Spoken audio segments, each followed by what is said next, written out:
ஒரு பெரிய அடர்ந்த காட்டுல இருந்த சின்ன வீட்டுல ஒரு வயதான காகம் வாழ்ந்து வந்துச்சு. அந்த காகத்துக்கு 2 பசங்க. மூத்த பையன் பேரு காலு, 2வது பையன் பேரு வாலு.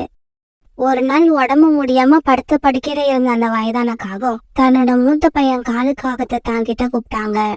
டேய் காலு, உன்னோட தம்பி வாலு எங்க போயிருக்கான்? அம்மா, அவன் உங்களுக்கு மருந்து வாங்கறதுக்காக மருந்து டாக்டர் ஹாஸ்பிட்டல் வரைக்கும் போயிருக்கான். இங்க பாருடா காலு, என்னோட உடம்பு ரொம்ப மோசமா போய்கிட்டு இருக்கு. ஒருவேளை நான் செத்துட்டேன்னா உன் தம்பிய நீதான் பத்திரமா பாத்துக்கணும். அவன் ஏதாவது தப்பு பண்ணனா கூட அவனை நீதான்டா காலு அட்ஜஸ்ட் பண்ணி போகணும். அப்புறம் நம்ம கிட்ட இருக்கிற இந்த வீட்டுல நீங்க 2 பேரும் கடைசி வரைக்கும் ஒத்துமையா இருக்கணும். இது இல்லாம நமக்குன்னு ஒரே ஒரு மாமரம் இருக்கு. அந்த மாமரத்தை நீங்க 2 பேரும் சேர்ந்துதான் பத்திரமா பாத்துக்கணும். இப்படி சொல்லிட்டு இருந்த அந்த வயதான காகம் அப்படியே இறந்து போயிட்டாங்க.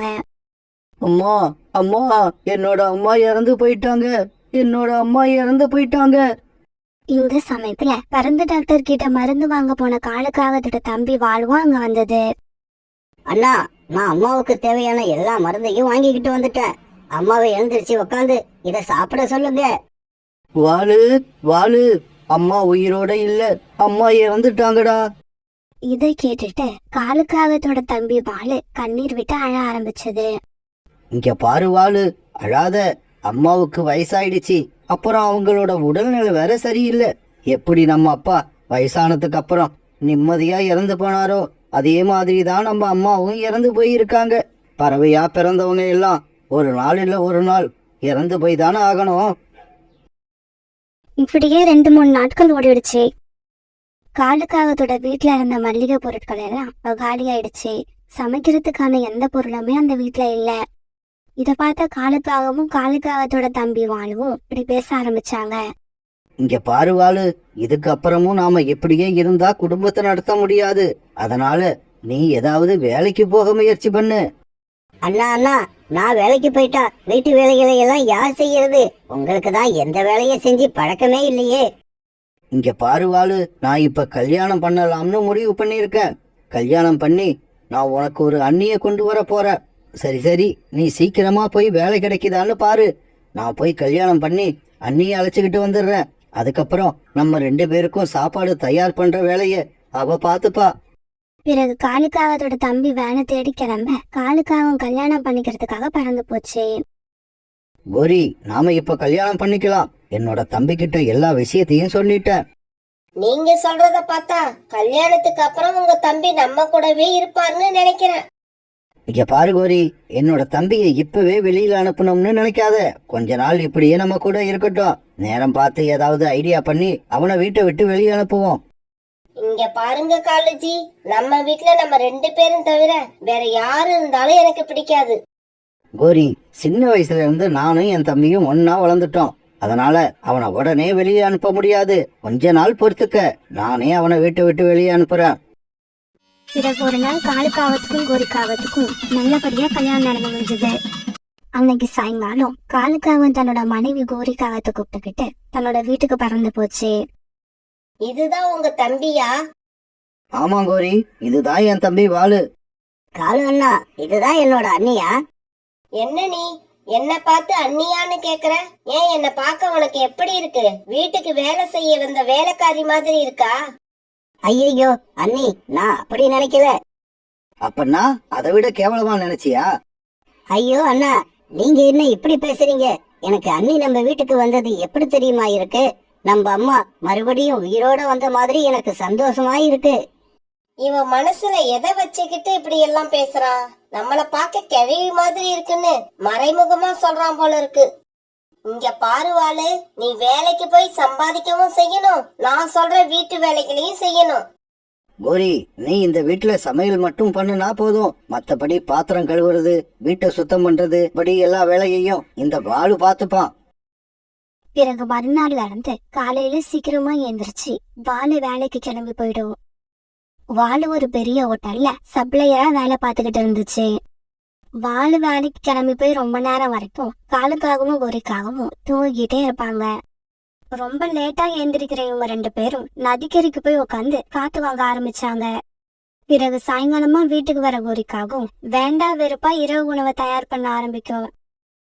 வாளு, உன்னோட சம்பள பணத்தை இப்படி கொடு. இந்தாங்க அண்ணி, இன்னைக்கு என்னோட சம்பளம் 200 ரூபாய். அண்ணி, எனக்கு ரொம்ப பசிக்குது, இப்ப சாப்பிடலாமா? சாப்பாடு எல்லாம் ரெடியா தான் இருக்கு. ஆனா எனக்கு ஒரு டீ போட்டு கொடுத்துட்டு அதுக்கப்புறமா சாப்பிடு. உடனே வாணி கிச்சனுக்கு போய் தன்னோட அண்ணிக்காக டீ தயார் பண்ண ஆரம்பிச்சது. காலுக்காகத்தோட வீட்டுல தினமும் இப்படிதான் நடந்துகிட்டு இருந்தது. காலுக்காகவும் கோரிக்காகவும் வாழை மேல கொஞ்சம் கூட பாசமே இல்லாம இருந்தாங்க. ஆனா வாழை தன்னோட அண்ணன் மேலையும் அண்ணி மேலையும் ரொம்பவும் மதிப்பும் மரியாதையும் வச்சிருந்தது. ஒரு நாள் கோரிக்காகத்தோட அம்மா கோரிக்காக வீட்டுக்கு வந்தாங்க. கோரி, இன்னும் எத்தனை நாள் தான் உன் கணவரோட தம்பிய இந்த வீட்லயே வச்சிருப்ப? இன்னும் கொஞ்ச நாள் இப்படியே இருந்தா அவனும் உன் கணவருக்குள்ள சொத்துல பங்கு கேட்பான். அதனால சீக்கிரமா அவனை வீட்டை விட்டு விரட்டுற வழிய பாரு. அம்மா, வாளுவ வீட்டை விட்டு வெளியே அனுப்பிட்டா எங்களுக்கு தினமும் கிடைக்கிற வருமானம் போயிடும். இங்க பாருடி கோரி, வருமானத்தை பாத்தீங்கன்னா உங்ககிட்ட இப்ப உள்ள இந்த வீடு, அப்புறம் அந்த மாமரம், இதெல்லாம் உங்களுக்கு முழுசா வந்து சேராது.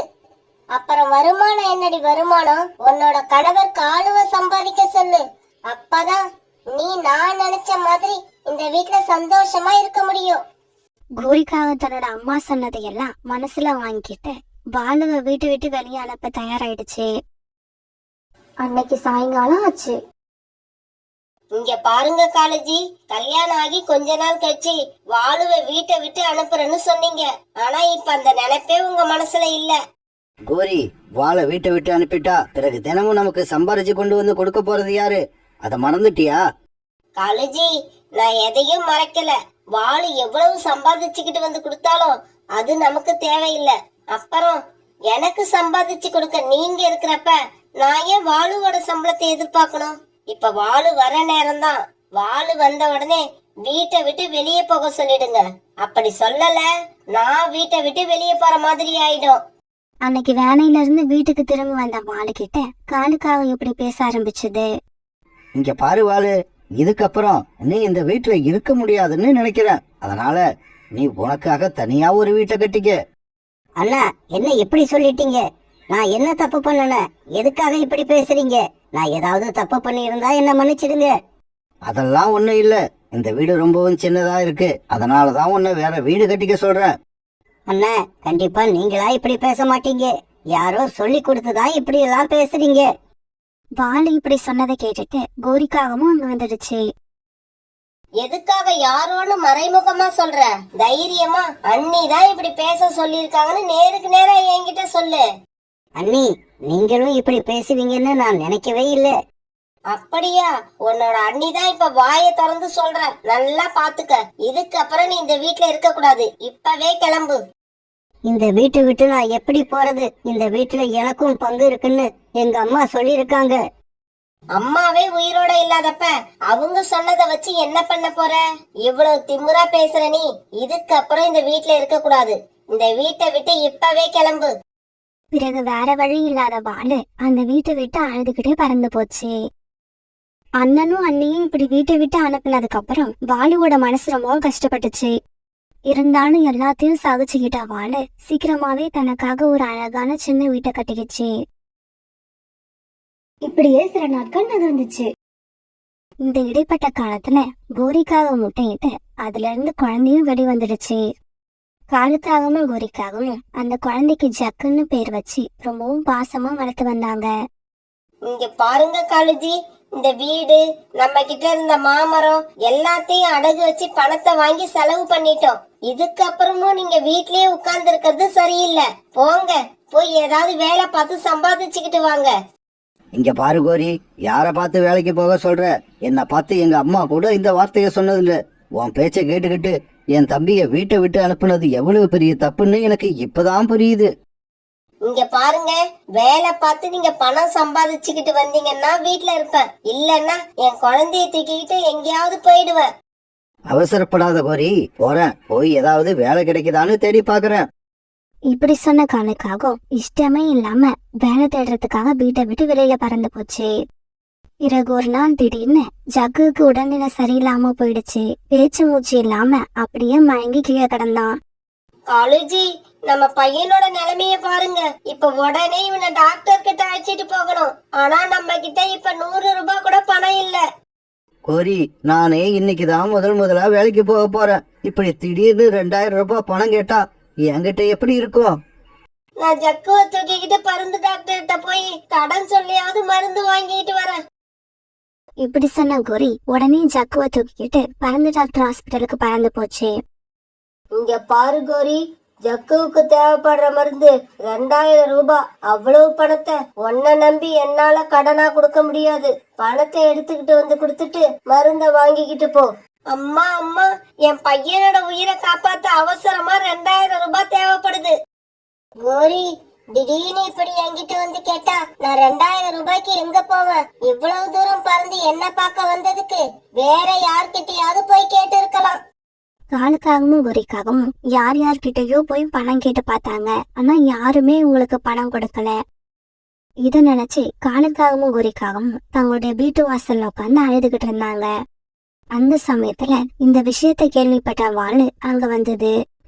அண்ணே, அண்ணி, ஜக்குவுக்கு உடல்நல சரியில்லைன்னு யார்கிட்டயோ போய் பணம் கேட்டு இருக்கீங்க. உங்களுக்கு நான் ஒருத்த உயிரோட இருக்கிறது ஞாபகம் வரவே இல்லையா? உங்க 2 பேரையும் நான் அப்பா அம்மாவான்னு நினைக்கிறேன். நீங்க அழுதுகிட்டு இருக்கிறத என்னால வேடிக்கை பார்க்க முடியாது. இந்தாங்க, இந்த பணத்தை எடுத்துக்கிட்டு போய் ஜக்குவை குணப்படுத்துங்க.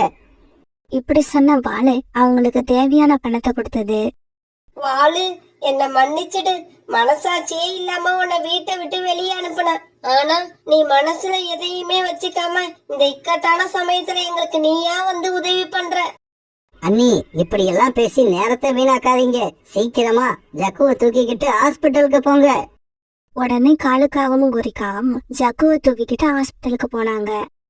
இப்படி ஜக்குவை தூக்கிக்கிட்டு ஹாஸ்பிட்டலுக்கு போறப்பதான் காலுக்காகத்துக்கும் கோரிக்காகத்துக்கும் ஒரு உண்மை தெரிய வந்துச்சு.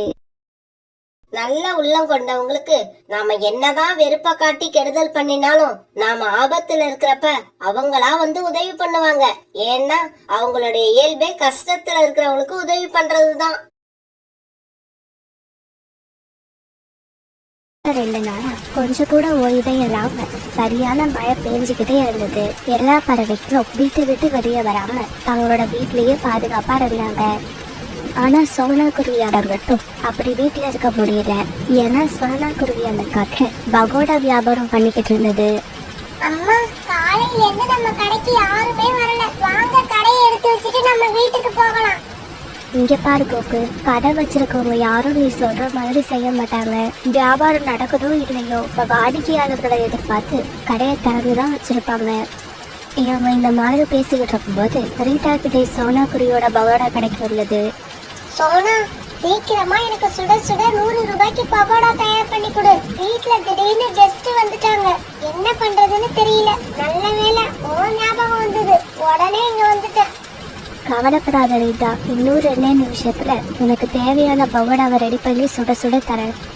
இப்படி சொன்ன சோனா குருவி உடனே பகோடாவை தயார் பண்ண ஆரம்பிச்சது. சோனா குருவி ரீட்டாவுக்கு பகோடா தயார் பண்ணி கொடுத்து அனுப்புறதுக்கு முன்னாடி பகோடா வாங்கறதுக்காக இன்னும் 4-5 பறவைகள் சோனா குருவியோட கடைக்கு வந்துட்டாங்க. உடனே சோனா குருவி ரொம்பவும் சுறுசுறுப்பா செயல்பட்டு கடைக்கு வந்த பறவைகள் எல்லாருக்கும் நல்ல முறையில பகோடா தயார் பண்ணி கொடுத்துருந்துச்சு. அம்மா, நீங்க சொன்னது உண்மைதான். கடை வச்சிருக்கவங்க எல்லாருமே மழை பெஞ்சாலும் சரி, வெயில் அடிச்சாலும் சரி, கடையை திறந்து வச்சுக்கிட்டு உட்காந்துருக்கணும் போல இருக்கு. ஒரு நேரம் இல்ல ஒரு நேரம் வியாபாரம் கண்டிப்பா நடக்கும். இங்க பாருங்களேன், கொஞ்ச நேரத்துல 500 ரூபாய்க்கு வியாபாரம் பண்ணிட்டோம். ஆமா குக்கு, இந்த மழை நேரத்துல நிறைய பறவைகள் சுட சுட பகோடா சாப்பிட விரும்புவாங்க. சோனா குருவியும் அந்த பையன் குக்கும் இப்படி பேசிக்கிட்டு தங்களோட பகோடா கடையில வியாபாரம் பண்ணிக்கிட்டு இருந்தாங்க. காலுஜி, 2 நாளா மழை பெஞ்சுக்கிட்டே இருக்கு. எனக்கு எதையாவது சூடா சாப்பிடணும் போல இருக்கு. சீக்கிரமா சோனா குருவி கடைக்கு போய் 100 ரூபாய்க்கு பகோடா வாங்கிட்டு வாங்க. வாயால சொன்னா எப்படி? 100 ரூபாய் காசை கையில கொடு, இப்பவே போய் வாங்கிக்கிட்டு வரேன். காலுஜி, நம்ம என்னைக்கு சோனா குருவி கடையில காசு கொடுத்து வாங்கியிருக்கோம்? கணக்குல எழுதிட்டு வாங்கிட்டு வாங்க. என்னது கணக்கா? நேத்து எனக்கு பக்கோடா சாப்பிடணும் போல ஆசையா இருந்துச்சு. அதனால சோனா குருவி கடைக்கு போய் 50 ரூபாய்க்கு பக்கோடா கேட்டேன். ஆனா சோனா குருவி காசு இல்லைன்னா இனிமே கடை பக்கமே வராதிங்கன்னு முகத்துல அடிச்ச மாதிரி சொல்லிடுச்சு. அது சொல்றதும் நியாயம்தான். இது வரைக்கும் நாம 3 மாசமா பணமே கொடுக்கல. காலுஜி, எந்த கடைக்காரரும் நீங்க பணமே கொடுக்க வேண்டாம், நாங்க உங்களுக்கு கடன்ல பொருட்களை கொடுத்துக்கிட்டே இருக்கோம்னு சொல்ல மாட்டாங்க. நாம தான் ஒரு தடவைக்கு 2 தடவை போய் கேட்டுக்கிட்டே இருக்கணும். கடைசியா போனா போகுதுன்னு அவங்களும் பொருளை கொடுத்துருவாங்க. அப்படியா? அப்படின்னா நேத்து நான் போய் கேட்டு பார்த்துட்டேன், இன்னைக்கு நீ போய் கேட்டு பாரு. என்னமோ சோனா குருவி கிட்ட போய் கடன் கேட்க இப்படி பயப்படுறீங்க? காலேஜி, சுட சுட டீயை போட்டு வைங்க, நான் பக்கோடாவோட வரேன். இப்படி சொன்ன ஒரு காகம் பிறகு ஒரு கொடையை எடுத்துக்கிட்டு சோனாக்குருவி கடையை நோக்கி பறந்து போச்சு. சோனா, மழை பெய்யற வேகத்தை பார்த்தா 10 நாள் ஆனாலும் விடவே விடாதுன்னு நினைக்கிறேன். நீ என்ன நினைக்கிற? கௌரிக்காவும் கடல்ல பகோடா வாங்க வந்திருக்குன்னு சோனாக்குருவிக்கு தெரிஞ்சு போயிடுச்சு. நான் அதை பத்தி எதுவும் நினைக்கல. சரி, அதை விடு. அது எப்ப வேணாலும் பெய்யட்டும், எப்ப வேணாலும் நிக்கட்டும். நீ 100 ரூபாய்க்கு சுட சுட பகோடா மடிச்சு கொடு. இந்த மாதிரி மழை பெய்யற சமயத்துல எல்லாம் பகோடா சாப்பிட்டு எனக்கு பழக்கம் ஆயிடுச்சு. அதுல கிடைக்கிற சந்தோஷமே வேற. எனக்கு கூட வரவு எல்லாம் காசு கொடுத்து சாப்பிட்டா சந்தோஷமா தான் இருக்கணும். ஆனா என்ன பண்றது, கடைக்கு வர சில பேர் கடன் சொல்லியே வாங்கிட்டு இருக்காங்க. என்ன சோனா, உன் பேச்செல்லாம் ஒரு மாதிரியா இருக்கு. நான் கடன் வாங்க வந்திருக்கேன்னு என்ன குத்தி காட்டி பேசுறியா? இவங்க இப்படி பேசிக்கிட்டு இருக்கப்ப மழையும் விட்டுடுச்சு. இங்க பாருங்க கோரியாக்கா, நீங்க 3 மாசமா கடைக்கு கொடுக்க வேண்டிய பணத்தை கொடுக்கல. இந்த மாதிரி இருந்தா என்னால எப்படி கடையை நடத்த முடியும்? இருந்தாலும் நீங்க எவ்வளவு தூரம் வந்துட்டீங்க, அதுக்காக இப்ப நான் 50 ரூபாய்க்கு பகோடா தரேன். தயவு செய்து இதுக்கப்புறம் கடைக்கு வந்தீங்கன்னா கொடுக்க வேண்டிய பாக்கி பணத்தை எடுத்துட்டு வாங்க. இப்படி சொன்னா குருவி பிறகு கோரிக்காகத்துக்கு 50 ரூபாய்க்கு பகோடா கொடுத்தது. கோரிக்காக அதை எடுத்துக்கிட்டு கிளம்புற சமயத்துல கழுகக்கா சோனாக்குருவியோட கடைக்கு வந்தாங்க. சோனா, இன்னைக்கு என்னோட பையனுக்கு பர்த்டே, அதனால என்னோட சொந்தக்காரங்களுக்கு எல்லாம் இன்னைக்கு சாயங்காலம் பெரிய விருந்து கொடுக்கறேன். அதுக்காக எனக்கு 1000 ரூபாய்க்கு பகோடா தேவைப்படுது. உன்னால சப்ளை பண்ண முடியுமா? கழுகக்கா இப்படி சொன்ன உடனே சோனாக்குருவிக்கு ரொம்ப சந்தோஷமாயிடுச்சு. கழுதக்கா, என்ன இப்படி கேட்டுட்டீங்க? 1000 ரூபாய்க்குன்னு இல்ல, 2000 ரூபாய்க்கு கேட்டா கூட என்னால சப்ளை பண்ண முடியும். இதோ உங்களுக்கு தேவையான பகோடாவை இப்பவே தயார் பண்ண ஆரம்பிச்சிடுறேன். ரொம்ப நல்லது சோனா. சாயங்காலம் 6 மணிக்கெல்லாம் பகோடாவை கொண்டு வந்து வீட்டுல கொடுத்துடு. இப்படி சொல்லிட்டு கழுதக்கா அங்க இருந்து பறந்து போயிடுச்சு. உடனே சோனாக்குருவி தவங்கிட்ட இந்த பணத்தை எல்லாம் எடுத்து தன்னோட பையன் குக்கு கிட்ட கொடுத்து இப்படி சொல்லுச்சு. குக்கு, சீக்கிரமா போய் இந்த பணத்துக்கு என்ன வெங்காயம் வாங்கிட்டு வா. பணத்தை வாங்கின குக்கு உடனே வெங்காயம் வாங்கிட்டு வரதுக்காக மார்க்கெட்டை நோக்கி பறக்க ஆரம்பிச்சான். இதையெல்லாம் பார்த்துட்டு இருந்த கோரிக்காக உடனே தன்னோட வீட்டுக்கு பறந்து போச்சு. காலுஜி, அந்த சோனா குருவி ரொம்பவும் அவமானப்படுத்திருச்சு. அதுக்கு சரியான பாடம் கத்து கொடுக்கணும். கோரி, சோனா குருவி கிட்ட இருந்து பகோடா தான் வாங்கிக்கிட்டு வந்துட்டியே, அப்புறம் ஏன் இன்னும் அது மேல கோபமா இருக்க? 100 ரூபாய்க்கு பகோடா கேட்டா எனக்கு 50 ரூபாய்க்கு கொடுத்தா அது எனக்கு அவமானம் இல்லையா? ஆமா ஆமா, அவமானம் தான், இது பெரிய அவமானம். இங்க பாருங்க காலுஜி, இன்னைக்கு கழுகக்கா வீட்டுல பெரிய ஃபங்க்ஷன் நடக்க போகுது. அதுக்கு சோனா குருவி தான் பகோடா சப்ளை பண்ணுது. அந்த கழுகக்கா வீட்டுக்கு போற பகோடாவுல நாம எப்படியாவது தண்ணிய ஊத்திடணும். கழுகக்கா வீட்டுல விருந்து சாப்பிடுற பறவைகள் எல்லாம் பகோடா மொறுமொறுன்னு இல்லாட்டி கழுகக்கா கிட்ட கம்ப்ளைண்ட் பண்ணுவாங்க. உடனே கழுகக்கா தன்னோட கோபத்தை எல்லாம் சோனா குருவி மேல காட்டும். எப்படி என்னோட ஐடியா? இதே சமயம் சோனாக்குருவி கழுகக்கா வீட்டு விருந்துக்காக ரொம்பவும் மும்பரமா பகோடா தயார் பண்ணிக்கிட்டு இருந்தது. கொக்கு, நீ போய் வீட்டுல அம்மா சமைச்சு வச்சிருக்க சாப்பாடு எடுத்துட்டு வந்துரு, இன்னைக்கு நம்ம வீட்டுக்கு போக முடியாது. சோனாக்குருவி இப்படி சொன்ன உடனே குக்கு சாப்பாடு எடுக்கிறதுக்காக வீட்டுக்கு பறந்து போனான். குக்கு போய் கொஞ்ச நேரம் கழிச்சு சோனாக்குருவியோட கடையில ரீஃபண்ட் ஆயில் தீர்ந்து போயிடுச்சு. ஐயோ, என்ன தீர்ந்து போயிடுச்சு, இப்ப என்ன பண்றது? குக்கு வர்றதுக்கு எப்படி இருந்தாலும் நேரம் ஆகும், நாமளே கடைக்கு போய் வாங்கிட்டு வந்துருவோம். இப்படி நினைச்ச சோனாக்குருவி எண்ணெய் வாங்குறதுக்காக மல்லிகை கடையை நோக்கி பறந்து போச்சு. இந்த சமயத்துல சந்தர்ப்பத்தை எதிர்பார்த்து மரத்துக்கு பின்னால மறைஞ்சு நின்றுகிட்டு இருந்த காண்கள் 2 பேரும் சோனாக்குருவி தயார் பண்ணி வச்சிருந்த 2 கூட பகோடாவில தண்ணியை கொண்டு வந்து ஊத்திட்டாங்க. இப்படி தண்ணிய ஊத்துன காங்கள் 2 பேரும் சோனாக்குருவி வர்றதுக்குள்ள அவசர அவசரமா அந்த இடத்தை விட்டு பறந்து போனாங்க. ரீஃபைண்ட் ஆயில் வாங்கிட்டு தன்னோட கடைக்கு திரும்பி வந்த சோனாக்குருவி பகோடா வச்சிருந்த கூடையில யாரோ தண்ணி ஊத்தி இருக்கத பார்த்துட்டு மனசுடைஞ்சு போயிடுச்சு. இது யார் செஞ்ச வேலைன்னு தெரியல, நான் தயார் பண்ணி வச்சிருந்த பகோடாவில யாரோ தண்ணிய ஊத்திட்டாங்க. இப்ப நான் கழுகக்காவுக்கு என்ன பதில் சொல்லுவேன்? இந்த சமயத்துல சாப்பாடு எடுக்க போன கொக்குவும் சாப்பாடு எடுத்துக்கிட்டு திரும்பி வந்துட்டான். இப்படி வந்த கொக்கு நடந்ததை பார்த்துட்டு அதிர்ச்சி ஆயிட்டான். அம்மா, இப்படி நடக்கும்னு நானும் எதிர்பார்க்கல. பகோடா தயார் பண்ணி கொடுத்தாதான் கழுகு ஆண்டி பணம் கொடுப்பாங்க. இப்ப நமக்கு வர வேண்டிய பணம் போயிடுச்சு. கொக்கு, பணம் போனா பரவாயில்ல, எப்படியாவது நம்ம சம்பாதிச்சுக்கணும். சொன்ன நேரத்துல நம்ம பகோடா சப்ளை பண்ணலன்னா கழுகக்காவுக்கு கோபம் வந்துடும். அதை நம்மளால சமாளிக்க முடியாது. புதுசா பகோடா தயார் பண்ணி கொடுக்கலாம். ஆனா நம்ம கிட்ட வெங்காயம் வாங்குறதுக்கு கூட பணம் இல்ல. அம்மா அம்மா, வெங்காயம் வாங்கறதுக்கு பணம் இல்லன்னா என்ன? இப்ப கொஞ்ச நாளா மழை பெஞ்சதால நம்ம காட்டுக்குள்ள நிறைய காளான்கள் வளர்ந்துருக்கு. நான் அதை பறிச்சுக்கிட்டு வரேன். நம்ம காளான்ல பகோடா போட்டு கழுகாண்டிக்கு கொடுப்போம். கொக்கு, இது உண்மையிலேயே நல்ல ஐடியா தான். காளான் பகோடா நல்லாதான் இருக்கும். இப்படி பேசிக்கிட்ட சொன்னா குருவியும் கொக்குவும் பிறகு காட்டுக்குள்ள போய் காளான்களை சேகரிச்சு கொண்டு வந்தாங்க. பிறகு அதுல பகோடா தயார் பண்ணி சாயங்காலம் 6 மணிக்கெல்லாம் கழுகக்கா வீட்டுக்கு சப்ளை பண்ணிட்டாங்க. கழுகக்கா வீட்டுல நிறைய கழுகுகளுக்கு விருந்து நடந்துகிட்டு இருந்தது. சோனா குருவி தயார் பண்ண பகோடா நல்லா இருந்ததுன்னு எல்லா பறவைகளும் பாராட்டினாங்க. இந்த சமயத்துல சோனா குருவி கழுகக்கா கிட்ட அடி வாங்குறத பாக்குறதுக்காக காலுக்காகவும் குறிக்காகவும் அவங்க வந்தாங்க. இப்படி வந்த காருங்கள் எல்லா பறவைகளும் சோனா குருவிய பாராட்டதை பார்த்துட்டு அதிர்ச்சி ஆயிட்டாங்க. என்ன கோரி, நாம ஒண்ணு நினைக்க இங்க வேற ஒண்ணு நடந்துகிட்டு இருக்கு. அதுதான் காலேஜி, எனக்கு ஒண்ணுமே புரியல. வாங்க நேரா கழுகக்கா கிட்ட போய் உண்மையை சொல்லுவோம். அப்பதான் இந்த சோனாவுக்கு அடி கிடைக்கும். இந்த சோனா குருவி உங்களுக்கு கொடுக்க வேண்டிய பகோடாவுல தண்ணிய ஊத்தி கொண்டு வந்து கொடுத்திருக்கு. தயவு செய்து அதை யாருக்கும் சாப்பிட கொடுக்காதீங்க. இந்த பக்கோடா மொறுமொறுன்னு இருக்காது, வதக்குன்னு தான் இருக்கும். காவங்கள் வந்து இப்படி சொன்ன உடனே நாம தயார் பண்ணி வச்சிருந்த பகோடாவுல தண்ணிய ஊத்துனது இந்த காவங்கள் தான் சோனா குருவிக்கு தெரிஞ்சு போயிடுச்சு. உடனே சோனா குருவி நடந்த உண்மை எல்லாத்தையும் கழுகக்கா கிட்ட சொல்லுச்சு. அதை கேட்ட கழுகக்கா எதுவுமே பேசாம மௌனமா இருந்தது. காகங்களே, நீங்க 2 பேரும் தக்க சமயத்துல வந்து என்கிட்ட உண்மையை சொல்லி இருக்கீங்க. அதனால உங்களுக்கு ஒரு பரிசு கொடுக்க போறேன். இப்படி சொன்ன கழுகாக்கா அவங்க 2 பேரும் பக்கத்துல அழைச்சிட்டு போய் கொடுக்க வேண்டிய பரிசு கொடுக்க ஆரம்பிச்சது. பிறகு காவங்கள் 2 பேரையும் அங்க இருந்த தூண்ல கட்டி போட்டது. இங்க பாருங்க காகங்களே, விருந்து முடிஞ்சதுக்கு அப்புறம் இந்த வீட்டை நீங்க 2 பேரும் தான் சுத்தம் பண்ணணும். அதுக்கு முன்னாடி இங்க இருந்து தப்பிச்சு போக பாத்தீங்க, உங்களை உயிரோட விட மாட்டேன். காவங்களுக்கு நடந்த நிலைமையை பார்த்து குச்சி வயிறு வலிக்கு சிரிச்சுக்கிட்டே இருந்தா. பிறகு சோனா குருவியும் கொக்குவும் கழுகக்கா கிட்ட இருந்து தங்களுக்கான சேர வேண்டிய பணத்தை வாங்கிட்டு சந்தோஷமா பறந்து போனாங்க.